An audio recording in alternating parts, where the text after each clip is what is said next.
Quiero invitarles que abran sus Biblias a 2 Samuel, capítulo 21. Estamos en 2 Samuel, capítulo 21. Voy a leer comenzando con versículo 1 hasta versículo 10. Hubo hambre en los días de David por 3 años consecutivos. Y David consultó a Jehová, y Jehová le dijo: es por causa de Saúl y por aquella casa de sangre, por cuanto mató a los Gabaonitas. Entonces el rey llamó a los Gabaonitas y les habló. Los Gabaonitas no eran de los hijos de Israel, sino el resto de los amorreos, a los cuales los hijos de Israel habían hecho juramento. Pero Saúl había procurado matarlos en su celo por los hijos de Israel y de Judá. Dijo pues David a los Gabaonitas: ¿qué haré por vosotros, o qué satisfacción os daré para que bendigáis la heredad de Jehová? Y los Gabaonitas le respondieron: no tenemos nosotros querella sobre plata ni sobre oro con Saúl y con su casa, ni queremos que muera hombre de Israel. Y él les dijo: lo que vosotros dijereis, haré. Ellos respondieron al rey: de aquel hombre que nos destruyó y que maquinó contra nosotros para exterminarnos, sin dejar nada de nosotros en todo el territorio de Israel, dénsenos 7 varones de sus hijos, para que los ahorquemos delante de Jehová en Gabaa de Saúl, el escogido de Jehová. Y el rey dijo: yo los daré. Y perdonó el rey a Mefiboset, hijo de Jonatán, hijo de Saúl, por el juramento de Jehová que hubo entre ellos, entre David y Jonatán, hijo de Saúl. Pero tomó el rey a 2 hijos de Rispa, hija de Aja, los cuales ella había tenido de Saúl, Armoni y Mefiboset, y a 5 hijos de Mical, hija de Saúl, los cuales ella había tenido de Abreel, hijo de Barzillai, Meholatita, y los entregó en manos de los Gabaonitas, y ellos los ahorcaron en el monte delante de Jehová. Y así murieron juntos aquellos 7, los cuales fueron muertos en los primeros días de la siega, al comenzar la siega de la cebada. Entonces Rispa, hija de Aja, tomó una tela de silicio y la tendió para sí sobre el peñasco, desde el principio de la siega hasta que llovió sobre ellos agua del cielo, y no dejó que ninguna ave del cielo se posase sobre ellos de día, ni fieras del campo de noche. Vamos a orar. Padre, te pedimos a aplicación de tu palabra este día, que abras nuestros ojos para ver lo que debemos aprender de este pasaje, y que recordamos quién eres tú, en nombre de Cristo Jesús. Amén. Bueno, última vez vimos en capítulo 20 que David, capítulos 19 y 20, que David no había llegado a Jerusalén después de la rebelión de Absalón, cuando hubo pleito entre las tribus del norte y las 2 tribus del sur. Y hubo palabras duras entre las 2 tribus, y esto provocó otra rebelión, guiado por un hombre llamado Seba. Y por eso vimos que debemos cuidarnos de usar palabras duras, y debemos cuidarnos de la tentación, dejar que el orgullo y y pleitos causan división entre el pueblo de Dios. Y de Joab, quien asesinó a Amnón, vimos que Joab obedecía cuando era conveniente, cuando le convenía. Nosotros no debemos hacer así, debemos obedecer al Señor en todo el tiempo, asegurando que Él está en el trono del corazón y no el yo. Bueno, hoy día vamos a tratar de capítulo 21, 1 hasta 1 hasta 14. Y este es un pasaje bien difícil de entender,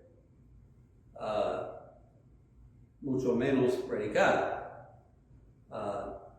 En algunas formas, a la primera vista, a muchos de nosotros hoy día, parece como menos de cristiano, no sé cómo se decirlo, pero es que lo que pasa aquí parece una contradicción con el Nuevo Testamento, porque parece que están matando a los hijos por los pecados del papá y bueno, hay muchos asuntos.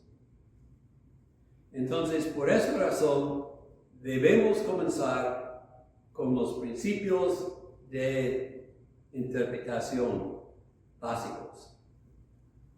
Primero, esta es la palabra de Dios. Y dice que el hambre fue la voluntad de Dios y que lo que hizo David lo hizo obedeciendo a Dios. Entonces, algunos quieren decir, pues es que fue un día diferente, una cultura diferente, y es verdad, pero Dios es el mismo ayer y hoy y para siempre. Y Él dirigía todo y aprobaba todo, y versículo 14 termina diciendo, después de que hicieron esas cosas, Dios fue propicio a la tierra después de esto. Entonces, esto es de Dios, tanto como el Nuevo Testamento. Y si sentimos que Dios aquí no anda como el Dios del Nuevo Testamento, esto indica no que Dios ha cambiado, sino que nosotros faltamos entendimiento. Debemos recordar en revisar esto, que nuestro Dios es justo, es correcto, es santo y todo lo que hace es perfecto. Y si nos parece menos, es falta de nuestro entender y no una falla en Dios. Y es cierto, cuando decimos pues diferentes culturas, es cierto que nuestras mentes son influidas por nuestra cultura. Y también, aunque seamos nacidos de nuevo todavía, nuestro entender es afectado por el pecado.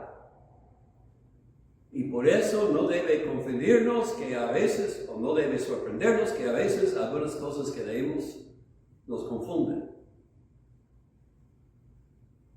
Pero aún cuando entendemos todo, y no voy a pretender aquí que entiendo todo, pero sí hay principios importantes que podemos ver y debemos tomar el tiempo para estudiar y reflejar en este pasaje.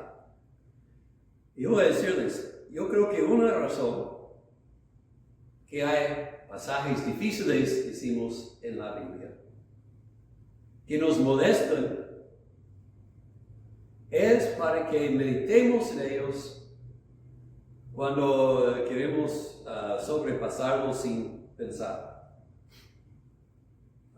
Entonces vamos a tomar el tiempo para considerar esto que pasó con los Gabaonitas y quiero que tengamos cuidado porque yo creo que hay cosas importantes aquí. Y quiero comenzar corrigiendo el subtítulo en mi Biblia, porque antes de esta porción dice el título que no es inspirado por Dios. Esto es añadido por los que publicaron esta Biblia. Dice venganza de los Gabaonitas.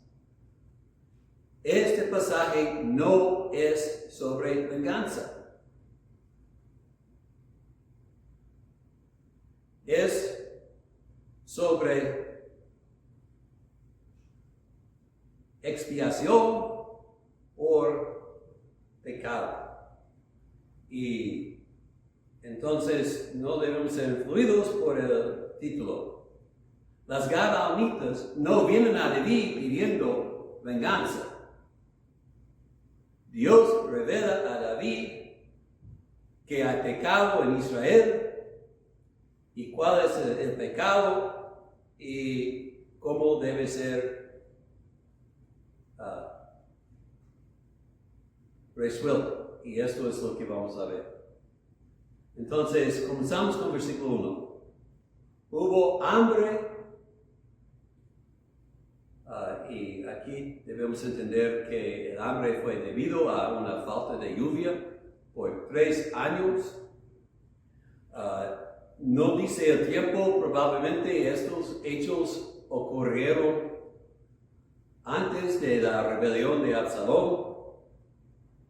Y si eso explica bien, porque si Meir, por ejemplo, cuando David salió de Jerusalén, le llamaban muchos nombres y decía, mereces esto por toda la sangre de la casa de Saúl. Pero es evidente que el hambre fue severo y no común y duraba más que lo normal hasta que David entendió que Jehová estaba castigando al pueblo y fue y consultó a Jehová en oración, y supongamos que por medio de los sacerdotes que tenían, se me olvida cómo lo diseñaron esas cosas, pero fue revelado a David que el hambre fue por causa de Saúl. Y esto es bien importante. Y debemos recordar, cuando hay lo que hoy día se llama un desastre natural, los creyentes deben entender que todo es de Dios, que Dios dirige todo y tiene sus razones. Las inundancias que tuvimos recientemente aquí en Texas, Dios tuvo propósito. Yo no soy profeta, no voy a decir cuál era el propósito, pero Él estaba dirigiendo conforme a su voluntad. Y hay que entender eso. En la ocasión aquí, en 2 Samuel, Dios revela la razón, y como David debemos consultar a Dios y orar cuando tenemos preguntas, a ver si hay algo en nosotros que necesitamos cambiar, si necesitamos arrepentirnos. Debemos pedir que los líderes hagan lo mismo y que en todo esto no nos apoyemos en nuestra propia prudencia, sino busquemos la sabiduría de Dios y la voluntad de Dios, que Él nos revela si nosotros necesitamos arrepentirnos y hacer algo diferente. La respuesta de Dios dijo que es porque Saúl y su casa de sangre mataron a los gabaonitas. Ahora, algunos opinan que la referencia a la casa de Saúl, y no solamente él, indica que los hombres que fueron matados más luego, ellos participaban en la matanza. Yo no estoy seguro de esto. Pero a pesar de esto, es evidente que la nación entera sufrió porque Saúl intentaba esto para exterminar a los gabaonitas y que no solamente Saúl, sino toda la nación fue culpable de un crimen contra ellos. ¿Y qué hizo Saúl?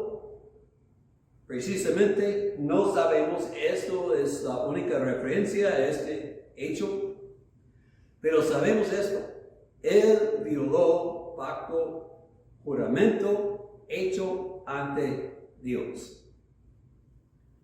Los gabaonitas fueron un tribu presente en la tierra de Canaán cuando Israel entró por primera vez bajo Josué. Y Israel deben haberlos matado. Pero ellos vinieron en engaño a Israel, como habían viajado de muy lejos, y pidieron pacto con Israel para vivir adorando al Señor. Y los líderes de Israel no consultaron al Señor y hicieron el pacto. Y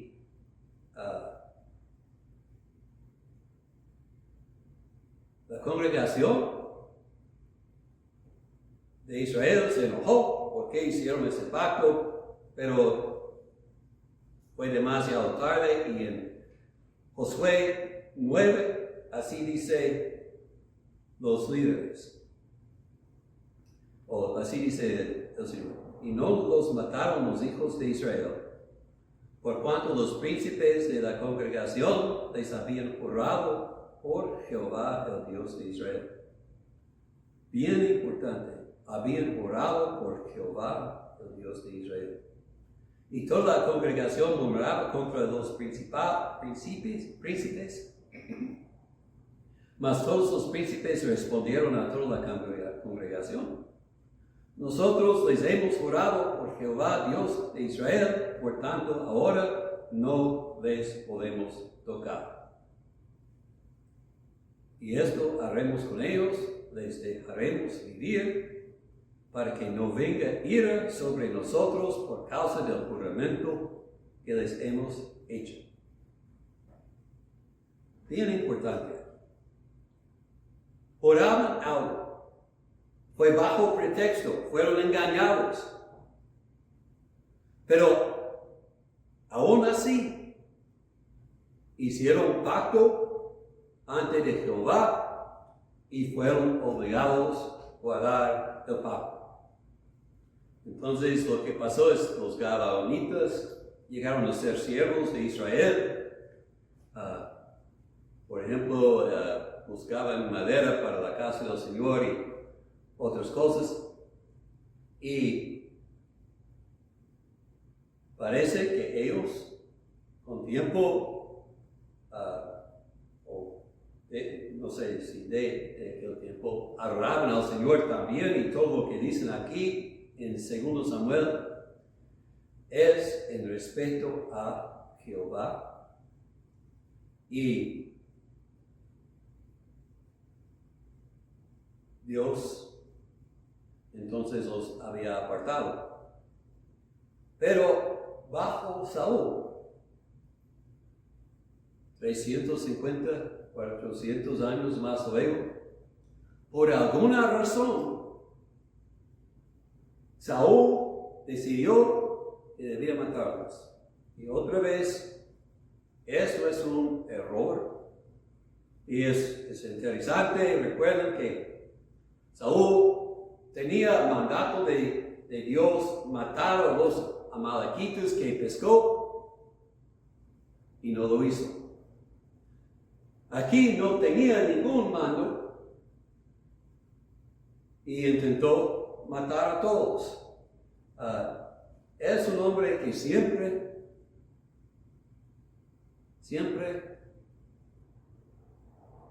manifestaba que quiso servir al Señor, pero siempre lo hizo en una forma mala porque no escuchaba a la palabra de Dios y siempre quiso hacer las cosas en su forma y no conforme a la palabra de Dios. Bueno, entonces, celos sin entendimiento es una cosa bien mala. Es todo lo que podemos decir. Los que no escuchan al Señor o corren adelante demasiado o caen atrás demasiado. Bueno, entonces, sangre inocente fue derramada. Y esta sangre requería expiación. La violación de este pacto hace 350 años o más, aunque fue vieja, todavía la violación del pacto fue una ofensa grande en los ojos de Dios. Y la nación, no solamente la casa de Saúl, fue culpable de haberlo hecho ante el Señor. Quizás participaban, ciertamente Uriel había resistido a Saúl, porque en otras ocasiones Saúl intentaba hacer algo y el pueblo le decía, no. Pero aquí no le detuvieron. Entonces, David pregunta a los gabonitas, ¿qué haré por vosotros o qué satisfacción os daré? Y quiero decirles, esta palabra satisfacción es bien importante. Es la palabra para expiación. O sea, David está preguntando cómo el pueblo de Israel puede pagar por el pecado que habían hecho. El lenguaje indica quitar pecado, expiación, un asunto bien serio. Y los gabaonitas dicen, pues esto no es cuestión de dinero. No tenemos derecho a matar, no queremos matar a los de Israel. Entonces David dice, entonces, ¿qué? Denos 7 hombres de la casa de Saúl. Y esto a nuestras orejas sí parece cruel, extremo, venganza, pero es conforme a la palabra de Dios. En Números 25, 23, comenzamos con 32. Ni tampoco tomaréis precio del que huyó a su ciudad de refugio. Esas son las reglas para gobernar cuando alguien es asesino. Y dice, no tomaréis precio para que vuelva a vivir en su tierra hasta que muera el sumo sacerdote, que es cuando alguien es matado, pero por accidente, no por intento. Y dice, versículo 33, bien importante, no contaminaréis la tierra donde estuviereis, porque esta sangre amanciará la tierra. Y la tierra no será expiada de la sangre que fue derramada en ella, sino por la sangre del que la derrama. derramó. La ley fue bien clara. Alguien que es homicidio debe ser matado por su crimen. Entonces, cierto que Saúl no fue vivo, pero por eso, y no fue solamente un homicidio, pero un esfuerzo a exterminar un tribu, un pueblo. Entonces ellos pidieron los 7 descendientes de Saúl. Tenía que ser un castigo severo porque fue un crimen severo. Y David concedió a su petición. Nos enfatiza que él recordó el pacto que él hizo con Jonatán y por eso guardaba a Mefiboset, hijo de Jonatán. Pero tomó los 2 hijos de Rispa, uno llamado Mefiboset también, otro Armoni, y 5 nietos de Saúl, y estos 7 fueron matados por los gabonitas y luego colgados en la pared de la ciudad de donde Saúl venía.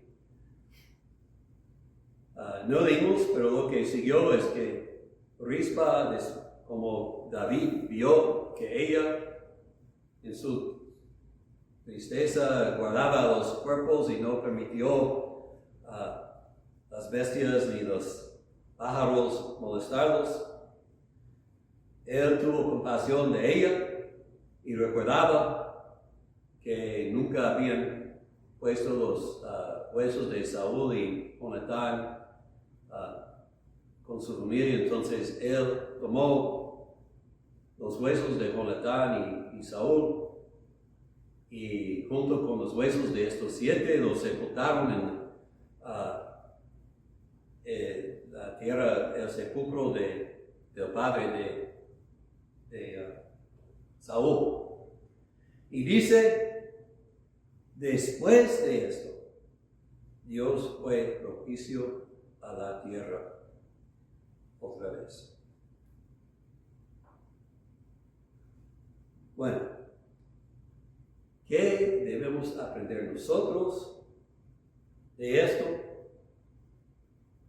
Ciertamente no es que debemos buscar venganza por insultos a nosotros. Primero debemos aprender la importancia de pactos, de tratados, de promesas hechos ante Dios. Dios guarda su palabra. Y Él quiere que su pueblo guarde sus palabras también. Es vergonzoso a Dios, trae vergüenza a su nombre cuando su pueblo no es fiel a sus promesas, sus pactos. Y el pecado nunca se olvida por Dios. Dios recuerda lo que nosotros hemos olvidado. Yo tengo que confesar con vergüenza que a veces he hecho promesas casuales y luego he descubierto que no puedo guardarlos. Mejor que me callo, que hago, que digo, prometo lo que no puedo hacer. Debemos tener mucho cuidado en eso. Y además debemos aprender algo del matrimonio, porque el matrimonio es un pacto ante Dios. Muchos hoy día se casa, pero por cualquier molestia, o no más porque se cansan de su marido o marida, quieren divorciarse.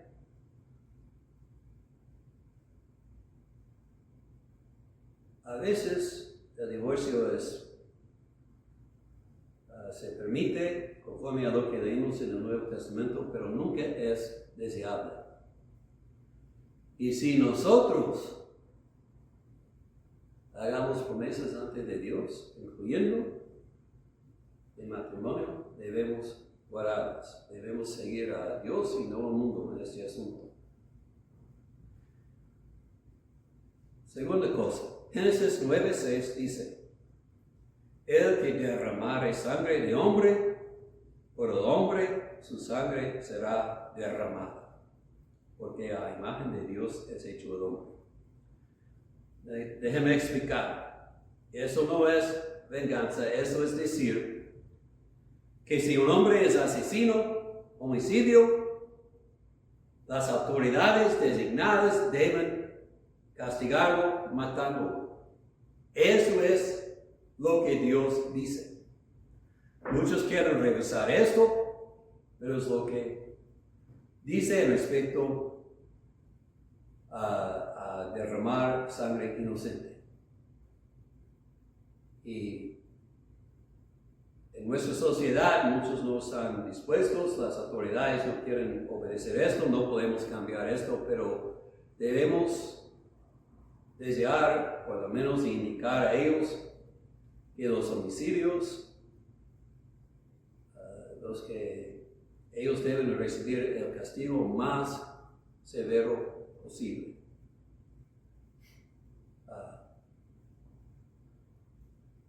Dios recuerda, aunque el hombre no. Y cuando la sociedad permita esas cosas, la sociedad sufre. Otra cosa, el pecado interrumpe nuestras oraciones y trae consecuencias otra vez. Por 3 años el Señor no escuchó al pueblo por su culpabilidad. Cuando el pecado es resuelto y arrepentido, entonces Dios escucha nuestras oraciones.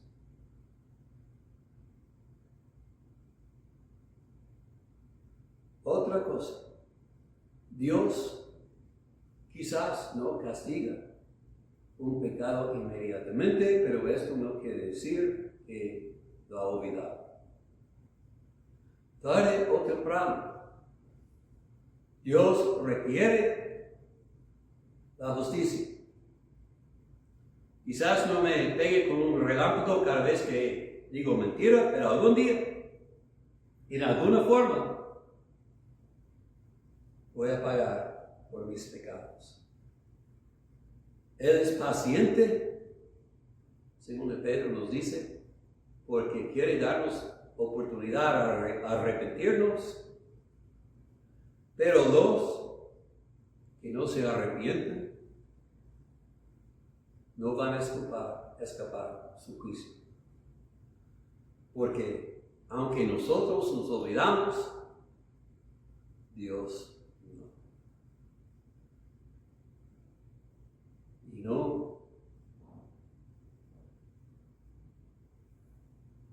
no hay escape del juicio de Dios. Por eso, la gran lección que debemos meditar mucho, cuando esto nos parece curioso, severo, debemos recordar que nosotros no somos menos culpables del juicio de Dios que Saúl y su casa. Y si Dios juzgó y castigó a ellos, va a requerir justicia por nosotros también. Nosotros merecemos el castigo de Dios. Nuestros pecados necesitan ser expiados y no hay nada que nosotros podemos hacer para escapar del castigo. Pero Dios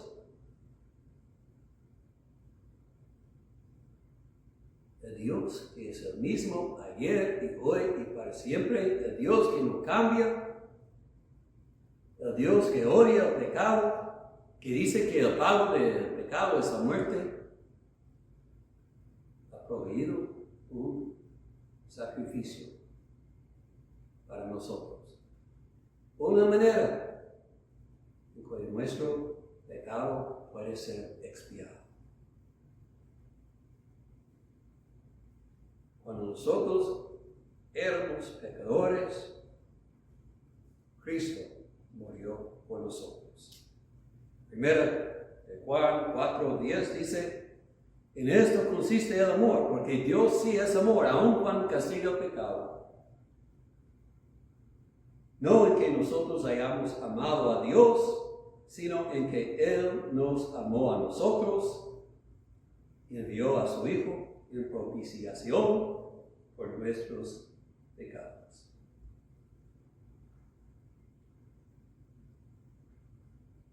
Los 7 hijos de Saúl no pudieron cubrir nuestros pecados, pero Cristo sí pudo. Y Él hizo propiciación por nuestros pecados muriendo en la cruz del Calvario. Él expiaba nuestro pecado. La culpabilidad de sangre fue de nosotros, pero la muerte fue suya.